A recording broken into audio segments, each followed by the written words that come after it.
آپ کو لگتا ہے یہ 28ویں ترمیم ہونے جا رہی ہے اور بہت جلد ہونے جا رہی ہے؟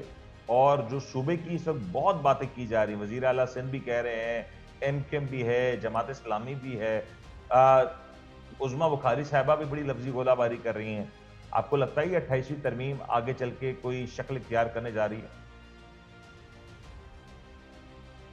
بالکل مجھے لگتا ہے ایسا کہ 28ویں ترمیم آگے جا کے شکل اختیار کرے کہ صوبوں کے معاملات بھی چھڑیں گے، 18ویں آئینی ترمیم کے معاملات بھی چھڑیں گے،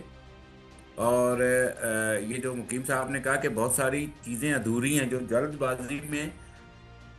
مکمل نہیں کی جا سکیں کیونکہ ڈیڈ لائن ہی اتنی تھی، بھائی اتنے بجے سے اتنے بجے تک یہ ترمیم جو ہے نا منظور کرنی ہے، تو ہوں افراتفری بڑی ہے سیاستدانوں کو، انہوں نے اصل میں دیکھیں میں نے آپ کو یاد ہوگا، میں آپ سے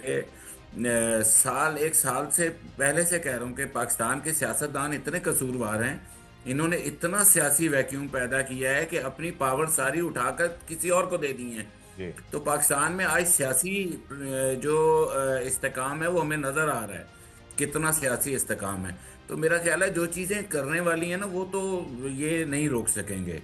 ٹھیک ہے وہ ہوں گی، اور یہ بات صحیح ہے کہ ان کی وضاحت بھی اب کرنا ضروری ہے، آرمی ایکٹ کی وضاحت بھی کرنا ضروری ہوگی، اور پھر جو آپ نے آرگنائزیشنل چارٹ جو ملٹری کا ابھی چھیڑا ہے اور آپ نے ایک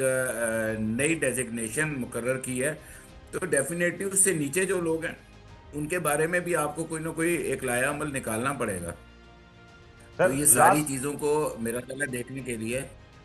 صاحب لاسٹ 30 سیکنڈ مجھے صرف ایک بات بتا دیں، جس کھٹاس کی آپ بات کریں نون لیگ اور اسٹیبلشمنٹ میں، کیا اس کھٹاس کا فائدہ تحریک انصاف کو ہوتا ہوا نظر آ رہا ہے آپ کو؟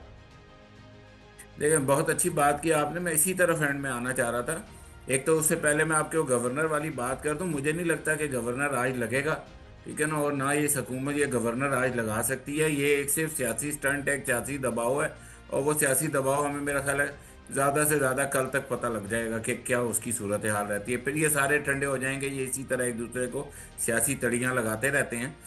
تو مجھے اس میں کوئی اتنی حقیقت نظر نہیں آتی۔ ہاں اب جو میں دیکھ رہا ہوں نا، بحیثیت صحافی، بحیثیت ایک طالب علم کے تجزیہ نگاری میں، تو میں یہ سمجھتا ہوں کہ مجھے یہ نظر آتا ہے کہ اب شاید 2026 سے اس نئے سال کے آغاز میں نا ہم ایک نئے سیاسی اتحاد دیکھیں گے، اور اب وہ ناگزیر ہو چکے ہیں، بہت ضروری پرانے ہو والے چکے ہیں سیاسی پارٹیوں کو، جی آنے والے وقت میں دیکھیں یہ والا سال تو اب آخری مہینہ شروع ہو گیا ہے، اس کے جی اندر میں نے آپ کو کہا نا 8-10 دن کے اندر ایک سینیریو سیٹ ہوگا، ایک لے آؤٹ سیٹ ہوگا کہ اگلے سال کیا کیا ہونا ہے،